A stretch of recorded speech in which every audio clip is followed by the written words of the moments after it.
Assalamualaikum warahmatullahi wabarakatuh. Selamat pagi menjelang siang anak-anak. Ya, alhamdulillah hari ini kita berjumpa kembali untuk belajar fisika. Nah, untuk hari ini kita akan masuk pada bab baru, bab kedua, yaitu mengenai besaran fisika dan pengukurannya. Nah, sebelum kita mulai, mari kita berdoa menurut agama dan kepercayaannya masing-masing. Berdoa dimulai.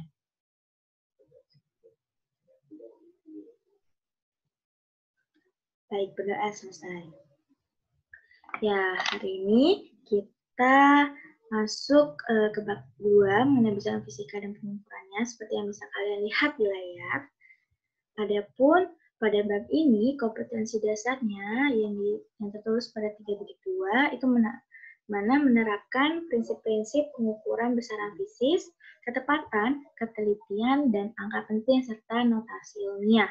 Kemudian 4.2 menyajikan hasil pengukuran besaran fisis berikut penelitiannya dengan menggunakan peralatan dan teknik yang tepat. Selanjutnya ada tujuan pembelajarannya di mana diharapkan siswa dapat menyebutkan macam-macam besaran pokok dan besaran turunan dan juga dapat menentukan satuan dan dimensi suatu besaran. Ketiga, dapat menjelaskan analisis dimensi, kemudian menyebutkan alat ukur, dan dapat membaca skala dari alat ukur. Nah, dari tujuan pembelajaran, kita dapat mengetahui materi-materi yang akan kita pelajari hari ini di pertemuan pertama. Nama kita akan membahas mengenai besaran. Kemudian ada sistem satuan, dan juga ada lambang dimensi, dan terakhir ada membahas tentang pengukuran. Baik, kita langsung saja masuk pembelajaran hari ini, dimulai dari pendahuluan. Di pendahuluan ini, bisa kalian lihat ada gambar seorang siswa dan juga seorang guru. Di mana di gambar seorang siswa yang diperlihatkan di gambar pertama, itu dia sedang mengukur buku tulis atau sebuah buku menggunakan penggaris. Kemudian di gambar kedua, di sini menunjukkan bahwa seorang guru sedang mengukur panjang meja dengan alat ukur seperti meteran ya, atau penggaris yang panjang.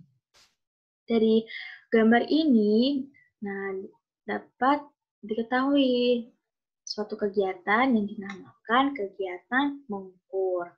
Nah, dalam kegiatan ini, kegiatan mengukur ini ada istilah atau ada yang dikenal yang namanya besaran dan satuan.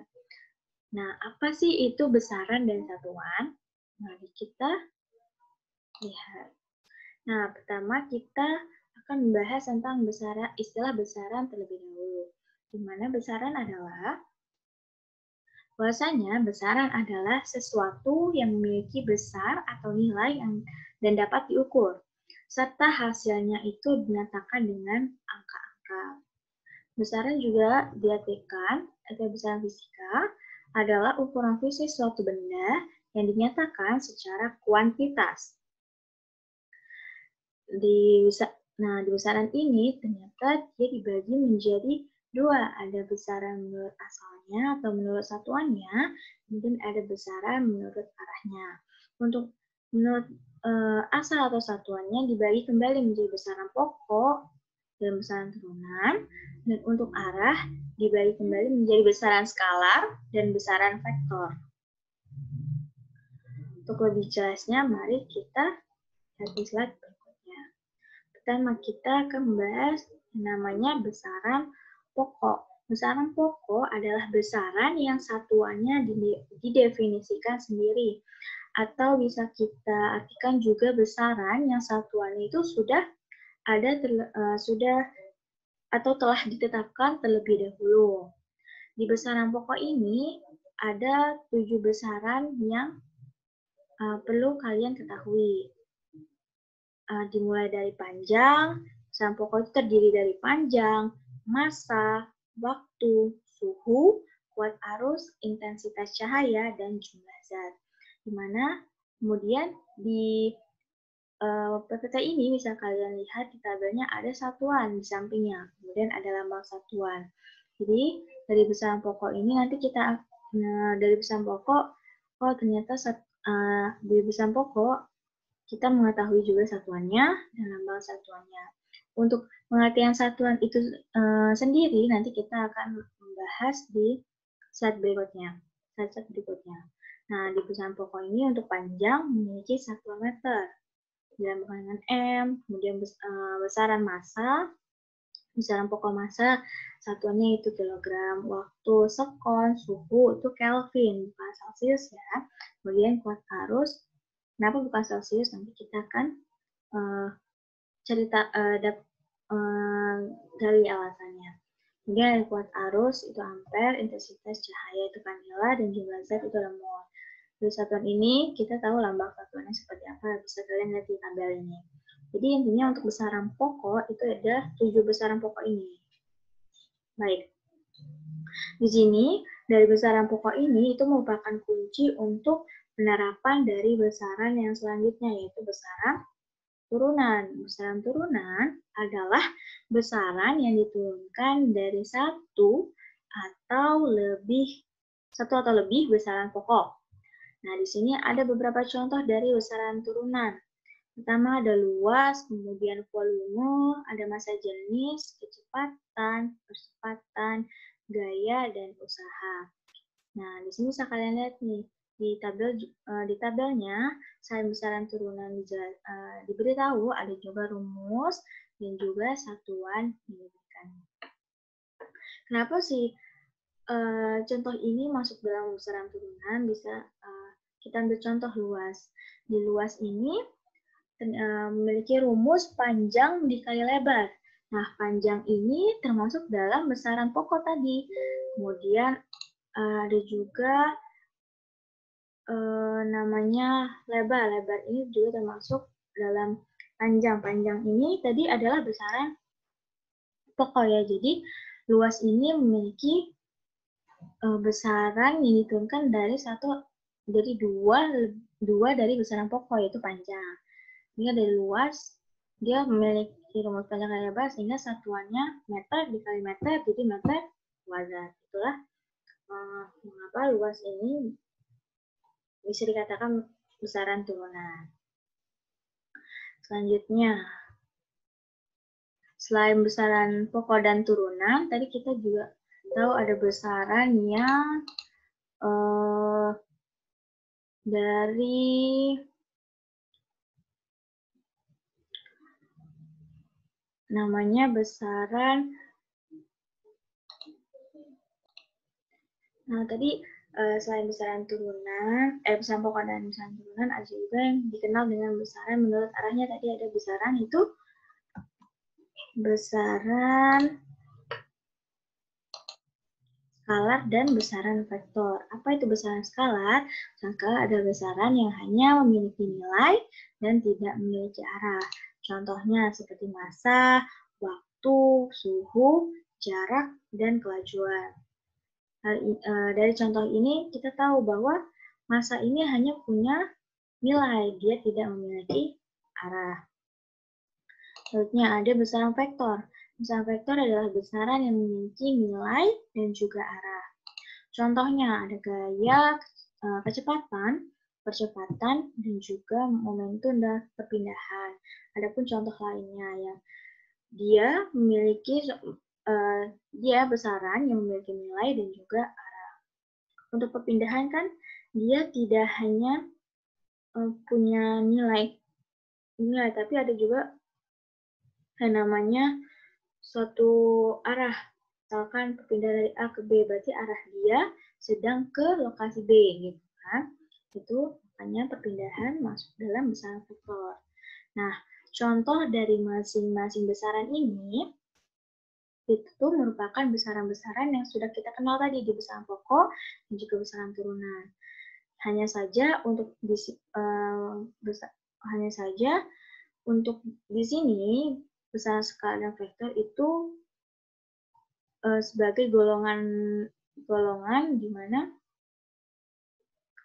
besaran pokok itu dan turunan itu termasuk dalam skalar atau vektor gitu.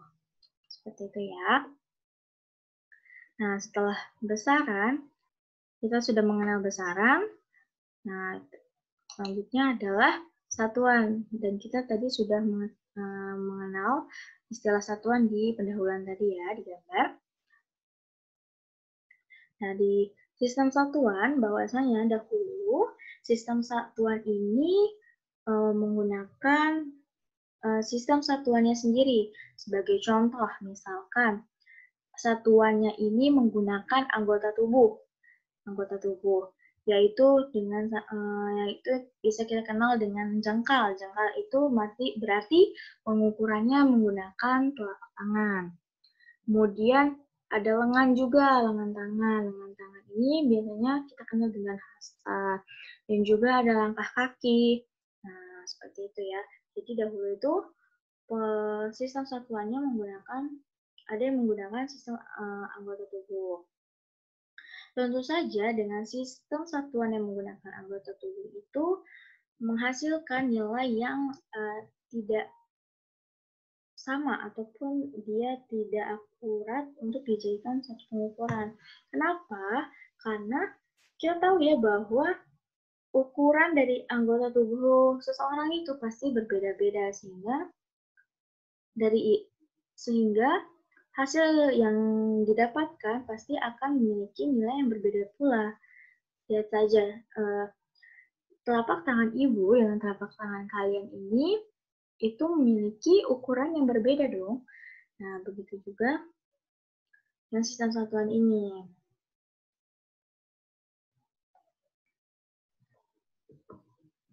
Nah, maaf kelewat. Nah, di sini. Kemudian,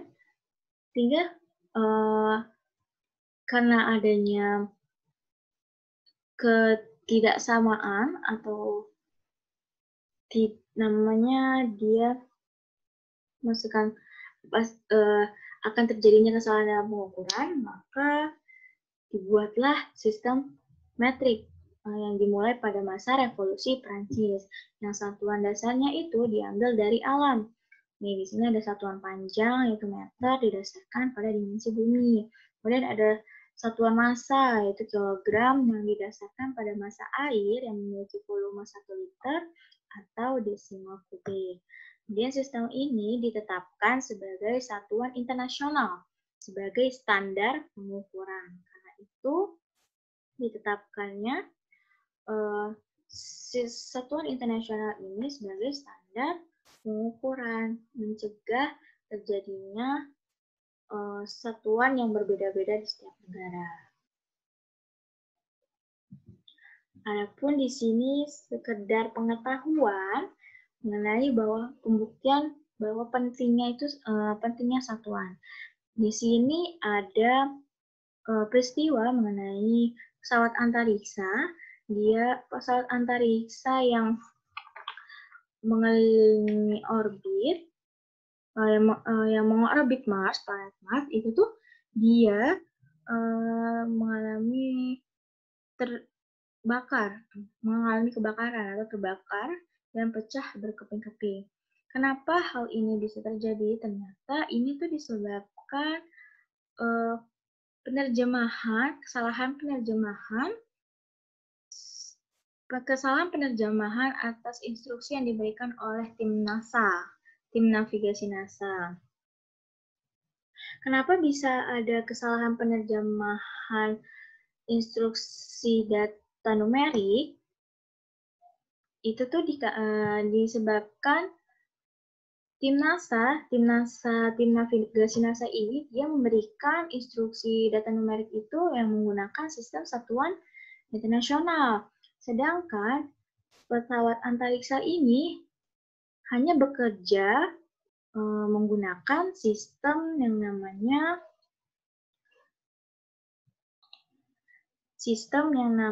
US Customary Unit. Yang biasanya itu satuannya adalah yards. Kan kalau sistem internasional tadi seperti yang dikatakan itu menggunakan meter. Kalau US Customary Units itu dia menggunakan satuan yard. Sehingga tidak ada kecocokan dalam penerjemahan itu. Dan akhirnya si pesawat antariksa ini dia terbakar dan pecah berkeping-keping. Didapatkan pula intinya bahwa suatu satuan itu adalah suatu yang penting. Menstandarkan satuan yang digunakan itu sangat penting. Kemudian kita sudah mengenal nih, sistem satuan internasional. Tapi apa sih itu satuan? Nah, mari kita lihat. Untuk peristiwa tadi bisa nanti kalian lebih lanjut membaca materi di PowerPoint-nya. Nah, kita lanjutkan, apa sih definisi dari satuan? Oke, satuan adalah suatu besaran dengan nilai tertentu yang dijadikan sebagai pembanding dalam pelaksanaan pengukuran.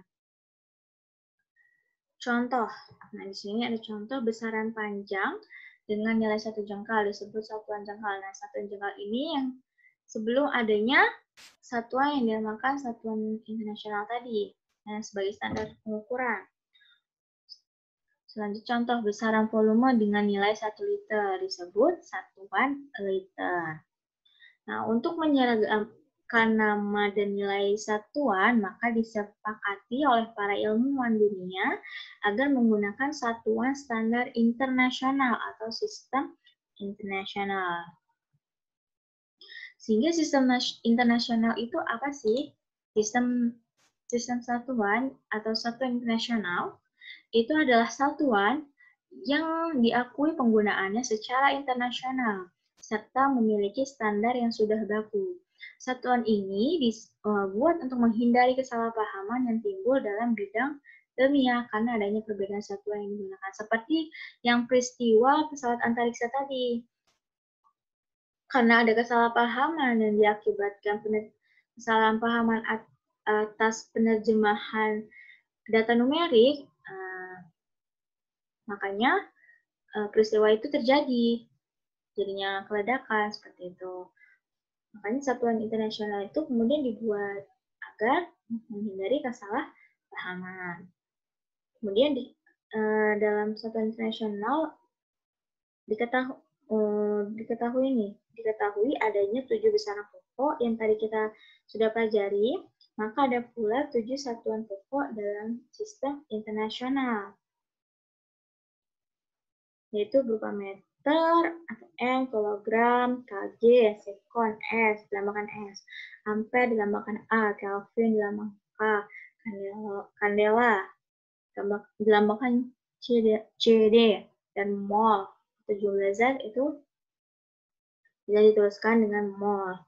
Nah, kenapa tadi yang suhu memiliki satuannya Kelvin bukan Celsius? Karena mengacu pada satuan internasional yang harus digunakan sebagai standar standar satuan yang sudah baku. Maka pada suhu satuan internasional yang digunakan adalah Kelvin, bukannya Celsius. Ya. Selanjutnya, nah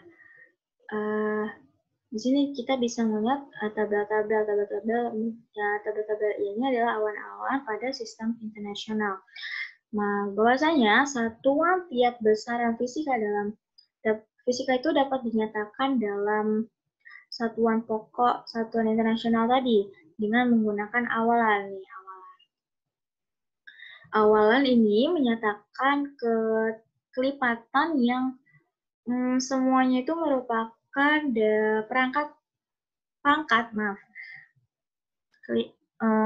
semuanya itu merupakan pangkat dari 10. Baik, Ibu akan tuliskan. Di awalan itu, dia merupakan pangkat dari 10. Misalkan ada tuh, di tabel juga ada pangkat 10, dari 10, atau 10 pangkat N. N ini, itu adalah bilangan bulat. Ini adalah bilangan bulat. Baik, bulat. Nah, persis seperti dengan sistem desimal. Kalau di sistem desimal kan yang misalnya kita menemukan angka 0,01, berarti sama aja dia 1 dikali 10 pangkat min 2. Nah, itu sistem desimal. Untuk sistem ataupun awalan yang pada satuan internasional ini, dia ini nih, nama awalannya ada femto. Femto itu menggunakan 10 pangkat min 15. 10 pangkat min 12. Jadi, jika ada suatu nilai, faktor pengalinya adalah kali 10 pangkat min 15, berarti awalan satuannya itu adalah femto. Misalkan, nilai sesuatu itu adalah sebesar 1 kali 10 pangkat min 3. 10 pangkat min 3 itu kan memiliki nama awalan mili. 1 dikali 10 pangkat min 3 meter. Maka bisa kita tuliskan juga satuannya berupa 1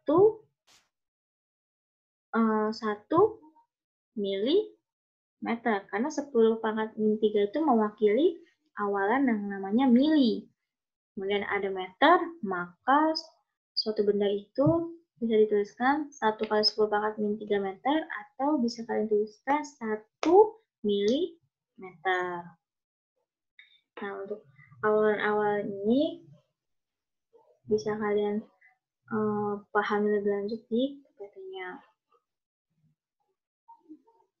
Ini penting diingat untuk memudahkan kalian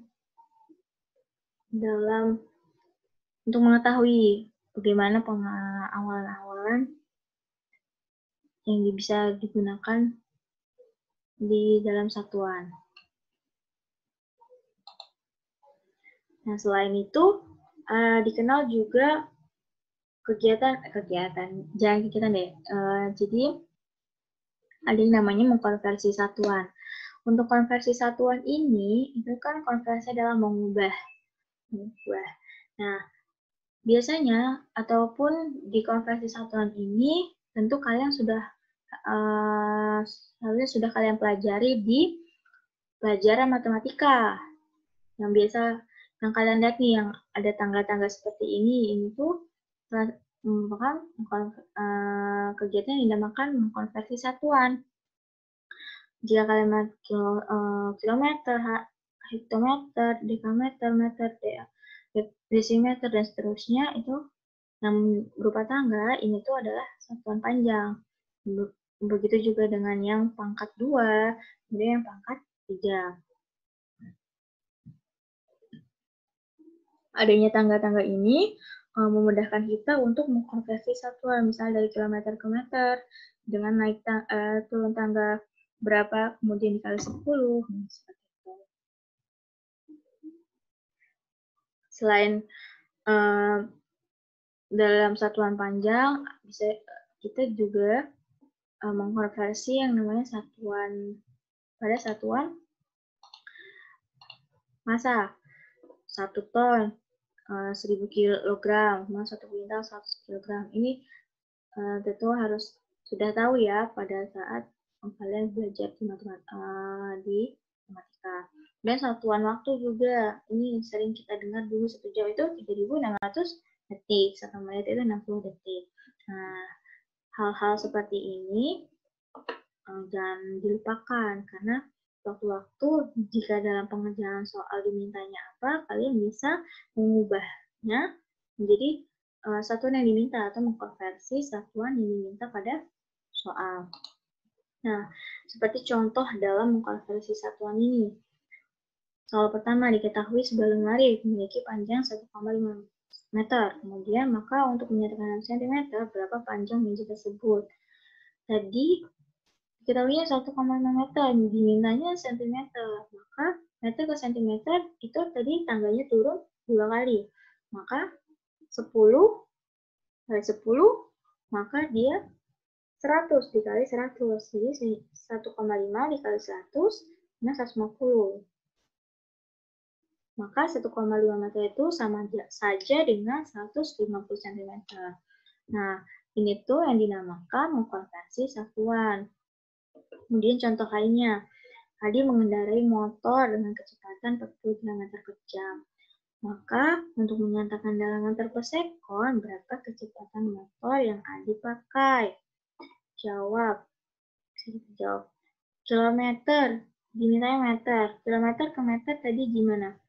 Itu tuh kilometer ke meter. Turun 3 tangga. Berarti 10 dikali 10 dikali 10. Maka 1000 dikali 1000. Kemudian jam. Tadi ini menyatakan 1 jam. 1 jam itu berapa sekon? 1 jam 3.600 sekon.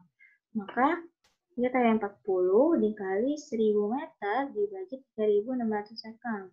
Hasilnya 40.000 dibagi 3.600. Hasilnya 11,11 meter per sekon. Sehingga 40 km per jam itu sama saja dengan 11,11 meter per sekon. Baik. Nah, kita masuk ke dimensi. Tadi kita sudah mengenal nama besaran dan juga satuan. Nah, selanjutnya kita akan masuk pada dimensi. Mengenal yang namanya istilah dimensi. Pas itu dimensi, nah di sini ada terlihat dimensi adalah suatu lambang untuk besaran yang dilambangkan dengan menggunakan kurung siku. Kurung siku, nih. Atau bisa diartikan, dimensi itu adalah sebagai cara penulisan suatu besaran dengan menggunakan simbol. Cara penulisan suatu besaran. Apa sih fungsi dimensi itu? Pertama, untuk mengetahui suatu besaran turunan tersusun atas besaran pokok apa saja. Yang kedua, untuk menentukan satuan besaran turunan. Yang ketiga, untuk menentukan persamaan yang pasti salah atau juga mungkin benar. Kemudian yang keempat, itu untuk mengetahui kesetaraan antara besaran satu dengan yang lainnya. Nah, di sini ada lambang dimensi, dimulai dari besaran pokok. Kan tadi dimensi itu adalah cara penulisan suatu besaran. Maka dalam besaran pokok yang tadi kita tahu dan juga satuannya, maka dimensinya, cara penulisan dari besaran, untuk panjang, dimensi atau cara penulisannya menggunakan huruf L. Untuk massa, dimensinya adalah M besar, waktu T besar, suhu menggunakan theta, kuat arus itu I, kemudian intensitas cahaya adalah J besar, jumlah zat dilambangkan atau dituliskan dengan menggunakan huruf N. Nah, hal ini perlu diingat ya, untuk dimensi pada besaran pokok. Karena pada dimensi pada besaran pokok akan membantu kita menemukan dimensi dari besaran turunan. Nah, ini dia besaran turunan, beberapa contoh dari besaran turunan. Tadi kita tahu besaran turunan ada luas, volume, massa jenis, kecepatan, gaya usaha.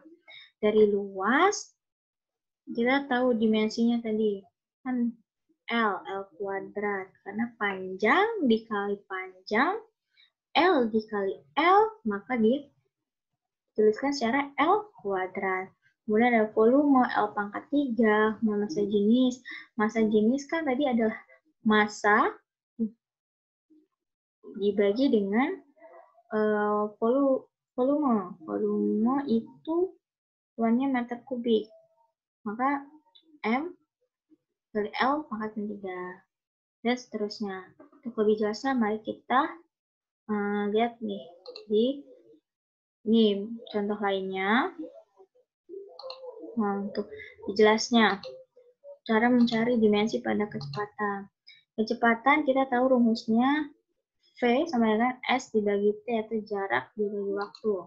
Kemudian jarak itu masuk dalam panjang. Besaran pokok tadi ada panjang, Kalau panjang berarti dimensinya atau dilambangkan dengan penulisannya itu dituliskan dengan L. Kemudian T itu kan adalah waktu, berarti waktu dituliskan dimensinya adalah T besar. Nah, karena T-nya, kemudian V itu sama dengan L T pangkat min 1. Kenapa pangkat min 1? Karena T-nya ini naik ke atas. Pindah. Luas. T-nya ini pindah. Jadi dia sejajar dengan L. Dimana kalau ada yang dari penyebut menjadi bilang, penyebut ini naik ke atas, sejajar dengan yang L, maka tuliskan pangkat min 1. Jadi dimensinya adalah dengan L. Maaf ya, ini dituliskan kembali min 1. Seperti itu. Nah, di sini juga kecepatan sama aja. Kecepatan A sama dengan kecepatan dibagi waktu. Kita tahu tadi. Nah, sepertinya ini salah penulisan. Harus ini A ya. Nah.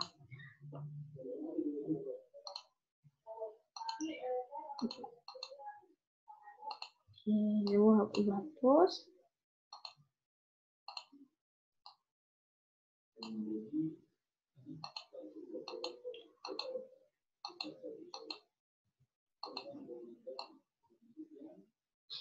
Ini harusnya A ya.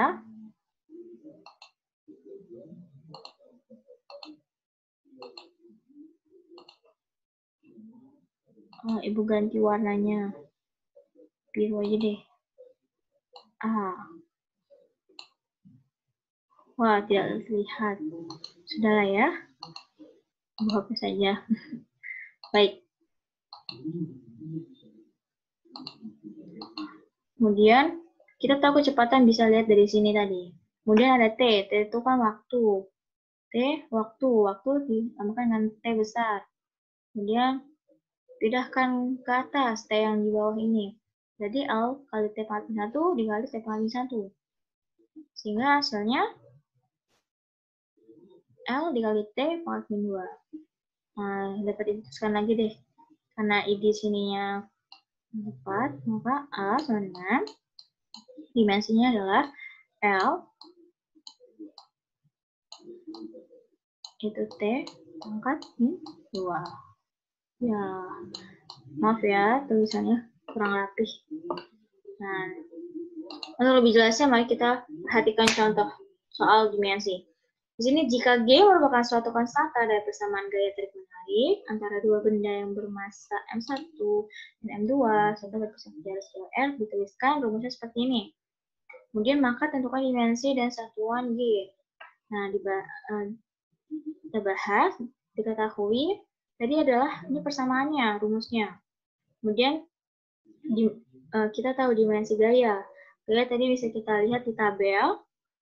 Itu adalah MLT pangkat min 2. Kemudian massa kita tahu dimensinya adalah M besar. Kemudian ada jarak atau panjangnya itu adalah L dimensinya. Yang ditanyakan tadi adalah dimensi G-nya itu bagaimana dan satuan dari G itu apa. Pertama, mulai dari dimensi G-nya dulu. Dimensi G tadi bisa dimulai dari rumus. Dari rumus kita pindah ruaskan sampai ketemu rumus dari G itu sendiri. Jadi, dapatkan G sama dengan gaya dikali jarak pangkat 2 dibagi massa 1 dikali massa 2. Nah, gaya tadi kita sudah tahu dimensinya dari yang kita sudah tuliskan diketahui. Kemudian jarak. Jarak itu L pangkat 2. Kemudian ada massa dikali massa M kali M. Sehingga didapat dimensi G itu adalah L pangkat 3 T pangkat min 2 dibagi M. Kemudian pindah M-nya ke atas jadi M pangkat min 1 dikali L pangkat 3 kali T pangkat min 2. Jadi dimensi konstanta G-nya adalah berikut ini. Karena dari kita sudah tahu dimensi, maka kita bisa tahu satuannya. Nah, tadi sudah tahu karena dimensi G-nya adalah ini, maka satuannya M. M itu tadi, M itu dimensi M itu adalah besarannya adalah massa. Massa itu punya satuan kilogram. Kemudian L. L itu panjang. Panjang punya satuan adalah meter. Kemudian ada T. T itu adalah waktu. Satuannya adalah sekon. Maka dari dimensi G ini kita tahu satuannya yaitu kilogram pangkat min 1, meter pangkat 3, kemudian sekon pangkat min 2. Nah, ini dia satuan konsentrasinya. Selanjutnya, nah, karena selanjutnya kita sudah langsung masuk ke pengukuran. Karena kita tadi sudah belajar besaran dan satuan, kita akan masuk ke pengukuran. Bahwa pengukuran, kita tadi sudah ternyata pengukuran itu dekat dengan keseharian kita. Tidak lepas dari kehidupan sehari-hari kita. Misalkan mengukur tinggi badan, kemudian mengukur berat badan. Nah, biasanya cewek-cewek nih yang suka mengukur berat badannya. Nah, itu tuh hal yang kalian lakukan itu sama saja kalian sedang melakukan pengukuran. Apa sih pengukuran? Nah, pengukuran adalah suatu proses yang proses membandingkan dengan sesuatu yang lain yang dianggap sebagai patokan atau standar yang disebut satuan. Gambarannya itu seperti kalian mengukur berat badan. Nah, dari berat badan ini, mengukur berat badan atau massa badan kita. Nah, massa badan ini adalah suatu yang lain. Kemudian ada juga yang namanya berat badan ini kita menggunakan yang namanya alat ukur timbangan. Nah, timbangannya itu sesuatu yang dianggap sebagai patokan atau satuan. Jadi, dalam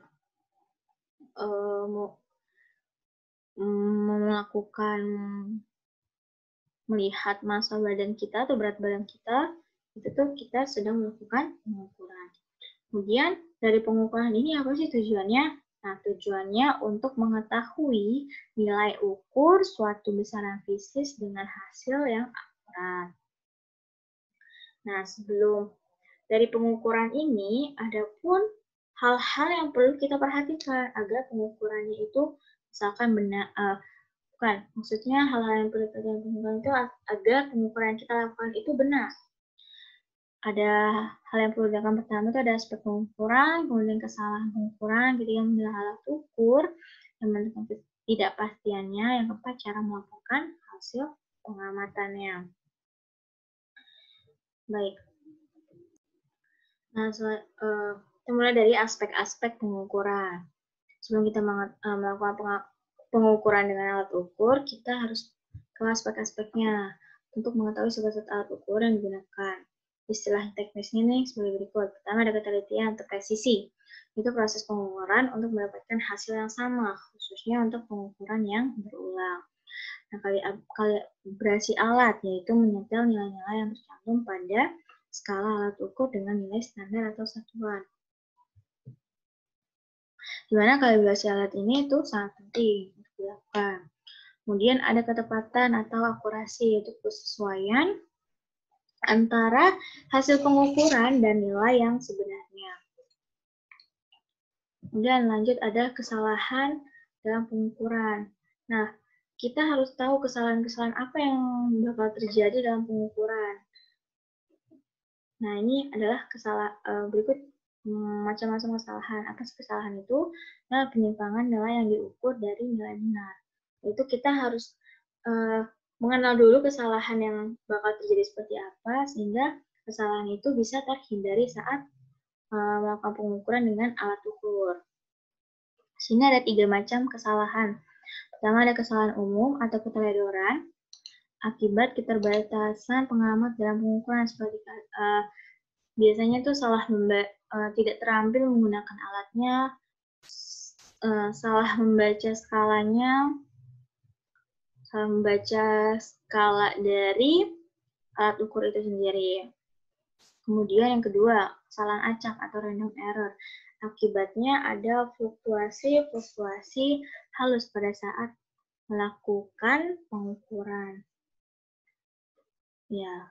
Kemudian yang ketiga ada kesalahan sistematis. Kesalahan sistematis ini disebabkan oleh alat yang digunakan maupun lingkungan sekitar yang mempengaruhi kinerja. Jenis-jenis dari ataupun kesalahan sistematis yang sering ditemui itu yang pertama ada kesalahan titik nol, kemudian ada kesalahan komponen lainnya, kemudian ada kesalahan kalibrasi dan kesalahan paralaks atau pengamatan. Kesalahan kalibrasi ini biasanya keledoran kita tidak mengkalibrasi alat itu terlebih dahulu. Biasanya kan kalian dalam mengukur suatu bahan, misalnya bahan kue, menggunakan timbangan digital. Saat kalian menyalakan, terkadang si timbangan ini tidak dimulai dari 0, melainkan timbangan ini dimulai dari 0,02 gram. Nah, jika kalian tidak mengkalibrasi alatnya, maka kalian sedang melakukan kesalahan dalam kalibrasi. Misalkan kalian langsung taruh saja bahan kue tersebut yang dimulai dari nilai 0,02 gram. Nah, itu tentu saja terjadi kesalahan dalam pengukuran, yaitu kesalahan kalibrasi. Kemudian ada kesalahan paralaks atau pengamatan.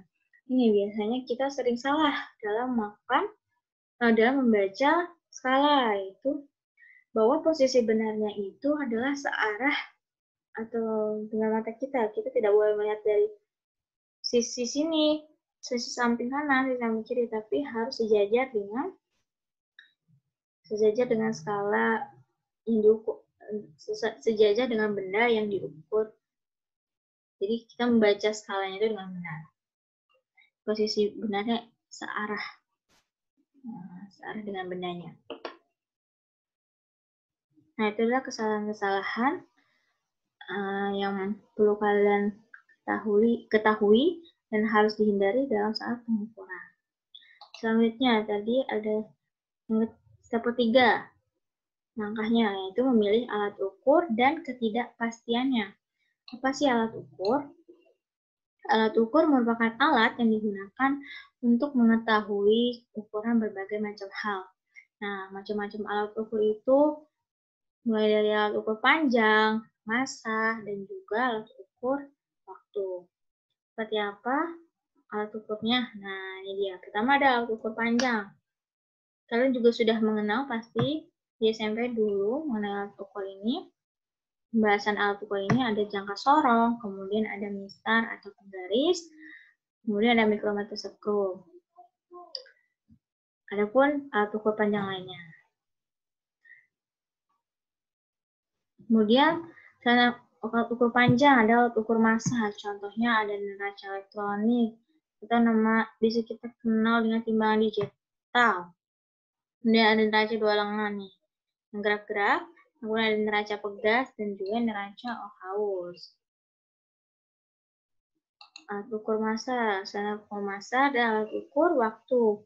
Nih, alat ukur waktu adalah jam matahari dahulu sebelum adanya seperti jam dinding. Untuk mengetahui